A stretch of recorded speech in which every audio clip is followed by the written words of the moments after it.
We begin with breaking news. A magnitude 7.8 earthquake has struck southeastern region of Turkey. The epicenter was Pazarcık, but the tremors were felt in several provinces. The mayor of Şanlıurfa province says at least 5 people have died there. Tremors reportedly lasted about a minute, and it's understood some buildings were damaged.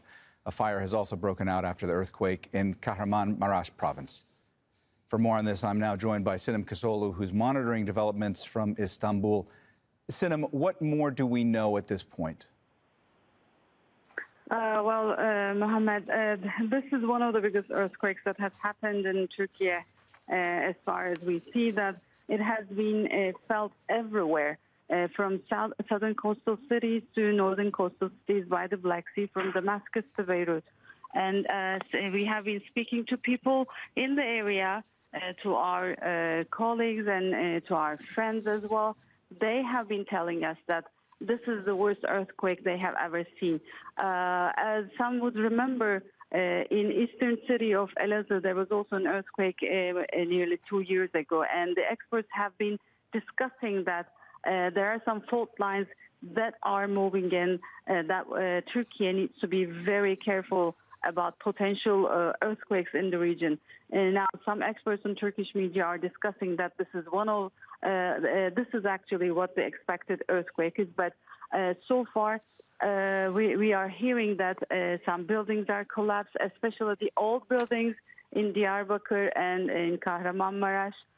And the casualty reported, as per the governor, is 5 people for now.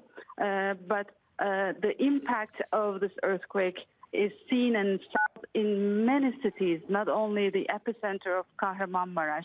And those cities, for instance, Gaziantep, is a very crowded city with hosting not only Turkish citizens, but also a huge amount of Syrian refugees in Turkey. We know that Turkish president also made out some calls, and currently Turkish Interior Minister is speaking live in the region, and some international help might be necessary for the rescue works. But the earthquake is very new, and we will be seeing new reports, new information about the area. But I must also say that the impact of the earthquake is felt very strongly in northwest Syria, and from the 8 organizations working in northwest Syria, we are hearing that the hospitals are full of injured people. So apparently the building quality, everything is very important when it comes to earthquake.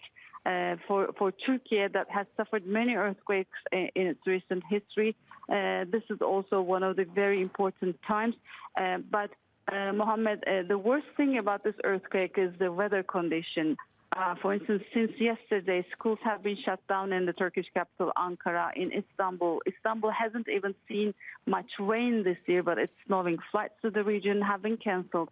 And there is snow in Gaziantep, a city where many people felt the earthquake in its strongest way, which is very close to the epicenter. Kahramanmaraş, like 28-30 kilometers. So the weather conditions are not well for the citizens and for civilians to be outside.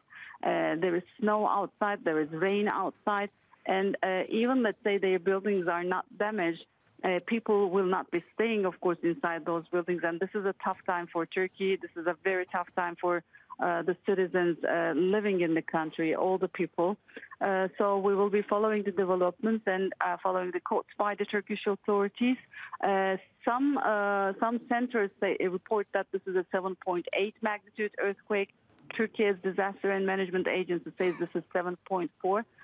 But going above 7, this is one of the most critical earthquakes that Turkey has experienced so far. Mohammed?